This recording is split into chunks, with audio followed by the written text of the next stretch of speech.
আসসালামু আলাইকুম। সম্মানিত শিক্ষক মণ্ডলী, আপনারা যারা প্রাথমিক বিদ্যালয়ে কর্মরত আছেন নিশ্চয়ই অবগত আছেন যে মে মাসের প্রথম সপ্তাহ থেকেই প্রথম প্রান্তিক পরীক্ষা শুরু হবে। তো সেই ক্ষেত্রে অবশ্যই আপনার বিদ্যালয়ে একটি মূল্যায়ন রেজিস্টার প্রয়োজন। যে মূল্যায়ন রেজিস্টারে একটি রেজিস্টার বইয়ের মধ্যেই আপনি প্রথম প্রান্তিক, দ্বিতীয় প্রান্তিক এবং তৃতীয় প্রান্তিক লেখার সুযোগ পাবেন। সেই উপযুক্ত করে আমি একটি প্রান্তিক মূল্যায়ন রেজিস্টার 2026 তৈরি করেছি। তো কি থাকছে সেই প্রান্তিক মূল্যায়ন রেজিস্টারে চলুন দেখি। তো প্রথমেই আমি উপরে দেখেন লিখেছি প্রান্তিক মূল্যায়ন রেজিস্টার 2026, আর এখানে দেখেন শিক্ষার্থীর নাম, তারপরে শ্রেণী, তারপরে শিক্ষার্থীর রোল, তারপরে এটা বিষয়। যেহেতু এটা প্রথম শ্রেণীর সেই ক্ষেত্রে বিষয় হবে 60টা। আচ্ছা, প্রথম প্রান্তিকের জন্য হলো এই ঘরটি, মানে এই ঘরগুলো, দ্বিতীয় প্রান্তিকের জন্য হলো এই ঘরগুলো এবং তৃতীয় প্রান্তিকের জন্য হলো এই ঘরগুলো। এক পৃষ্ঠার মধ্যে দেখেন কমপ্লিট, ঠিক আছে। আর চূড়ান্ত ফলাফলের ক্ষেত্রে আমি পরে বলতেছি। দেখেন, তো আমরা জানি এই বছর প্রথম ও দ্বিতীয় শ্রেণীর ধারাবাহিক মূল্যায়ন হবে 50 নম্বরের, আর সামষ্টিক মূল্যায়ন হবে 50 নম্বরের। আর তৃতীয় থেকে পঞ্চম শ্রেণীর ধারাবাহিক মূল্যায়ন হবে 30 নম্বরের, আর সামষ্টিক মূল্যায়ন হবে 70 নম্বরের, ঠিক আছে। তো প্রথম শ্রেণীর দেখেন বাংলা ধারাবাহিক মূল্যায়নের ক্ষেত্রে পাঠ্যপুস্তকের কাজ হলো 20 নম্বর, শ্রেণী কাজে সক্রিয়তা 5 নম্বর, ভাষা দক্ষতা বিষয়বস্তুর বোধগম্যতা 5 নম্বর, আর ক্লাস টেস্ট হলো 20 নম্বর। এই হলো মোট 50 নম্বর। আর সামষ্টিক থাকবে, মানে লিখিত পরীক্ষা থাকবে 50 নম্বর। এই প্রান্তিক সর্বমোট 100 নম্বর। 100 থেকে যা পায় আপনি এখানে লিখবেন। তো এখন দেখেন এই যে সামষ্টিক মূল্যায়নটা প্রথম ও দ্বিতীয় শ্রেণীর ক্ষেত্রে শুধুমাত্র বাংলা, ইংরেজি এবং গণিতের উপরে হবে। হ্যাঁ, আর সামাজিক বিজ্ঞান ও বিজ্ঞান সমন্বিত এগুলির শুধু ধারাবাহিক মূল্যায়ন হবে। ধর্মশিক্ষা শুধু ধারাবাহিক মূল্যায়ন হবে। শিল্পকলা শুধু ধারাবাহিক মূল্যায়ন হবে।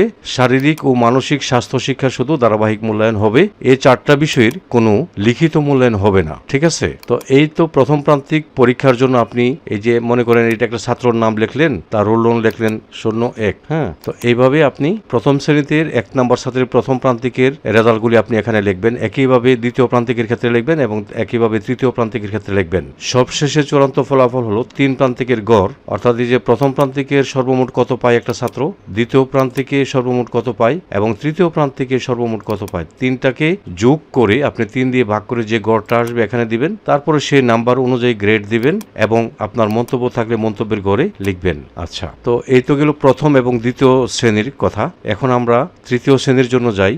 হ্যাঁ, এই যে তৃতীয় শ্রেণীতে আমরা আসলাম। তো এখানে মনে করুন শিক্ষার্থীর নাম লিখলেন, এখানে তার রোলটা লিখলেন। আচ্ছা, এখন তৃতীয় থেকে পঞ্চম শ্রেণীর বিষয় কিন্তু হলো 8টা, ঠিক আছে। সেই ক্ষেত্রে প্রথম প্রান্তিকে দেখেন ধারাবাহিক মূল্যায়ন 30 এবং সামষ্টিক মূল্যায়ন হলো 70। এই নাম্বারটা কিন্তু তৃতীয় থেকে পঞ্চম শ্রেণীর জন্য। হ্যাঁ, তো এখন ধারাবাহিক মূল্যায়ন 30-এর মধ্যে বাংলা, ইংরেজি, গণিত, বাংলাদেশ ও বিশ্ব পরিচয়, বিজ্ঞান, ধর্মশিক্ষা, এই 6টা বিষয়ের ক্ষেত্রে পাঠ্যপুস্তকের কাজের মধ্যে 10 নম্বরের মধ্যে যা পায় তা দিবেন। শ্রেণী কাজে সক্রিয়তা 5 থেকে যা পায় তা দিবেন। ভাষা দক্ষতা বিষয়বস্তুর বোধগম্যতা 5 থেকে যা পায় তা দিবেন। ক্লাস টেস্ট নেবেন 10 নম্বরের উপরে, যা পায় তা দিবেন। তো মোট নম্বর 30-এর মধ্যে কত পায় এটা লিখবেন। আর সামষ্টিক মূল্যায়নের 70 থেকে যে পরীক্ষা হবে এখানে 70 থেকে কত পায় এটা দিবেন। তো সবগুলির যোগফল হবে কিন্তু 100। তো শিক্ষার্থী 100 থেকে কত পাইলো এটা আপনি লিখবেন, ঠিক আছে। একইভাবে বাংলা, ইংরেজি, গণিত, বাংলাদেশ ও বিশ্ব পরিচয়, বিজ্ঞান এবং ধর্মের বেলায় লিখবেন। এখন দেখেন শিল্পকলা এবং শারীরিক ও মানসিক স্বাস্থ্য শিক্ষা, এই বিষয় দুইটার শুধুমাত্র ধারাবাহিক মূল্যায়ন হবে,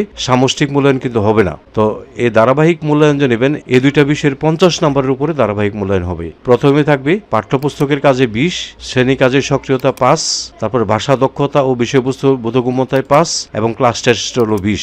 এই হলো 20, 5, 5 এবং 20, এ হলো 50। 50 থেকে সে যত পায় তত আপনি এখানে লিখবেন এবং এখানেও লিখবেন। হ্যাঁ, তো এটা শুধুমাত্র তৃতীয় থেকে পঞ্চম শ্রেণীর বেলায় শিল্পকলা এবং শারীরিক ও মানসিক স্বাস্থ্য শিক্ষার বেলায় ধারাবাহিক মূল্যায়ন নেবেন। এই হলো প্রথম প্রান্তিক। একইভাবে দ্বিতীয় প্রান্তিক, তৃতীয় প্রান্তিক এবং চূড়ান্ত ফলাফল লেখার জন্য আমি 1 পাতার মধ্যে অপশনটা রেখেছি। আচ্ছা, তো এই যে আমি পেপার সাইজগুলি দিলাম, এই পেপার সাইজটা কিন্তু লিগ্যাল সাইজ হবে। হ্যাঁ, আপনারা যদি প্রিন্ট দেন সেই ক্ষেত্রে আপনারা লিগ্যাল সাইজে প্রিন্টটা দিয়ে নেবেন। কারণ কি A4 সাইজে এতগুলি অপশন নিয়ে হয় না। আমি অনেক চেষ্টা করেছিলাম A4 সাইজ করার জন্য, হয় না। তারপরে তারপরে আমি লিগ্যাল সাইজে দিলাম। আর বাম প্রান্তে দেখেন আমি একটু বেশি জায়গা রেখেছি, আর ডান প্রান্তে দেখেন আমি একটু কম জায়গা রেখেছি। হ্যাঁ, কেন বেশি জায়গা রেখেছি বাম প্রান্তে, আপনারা এটা বাধাই করতে বা সেলাই করতে যেন কোনো সমস্যা না হয়, এই জন্য আমি বাম প্রান্তে একটু বেশি জায়গা রেখে দিয়েছি। তো একইভাবে এখানে প্রথম থেকে পঞ্চম শ্রেণী পর্যন্ত আছে, এটা তৃতীয়। তারপরে আমি দেখাই আপনাদের, এটা হলো চতুর্থ এবং এটা হলো পঞ্চম।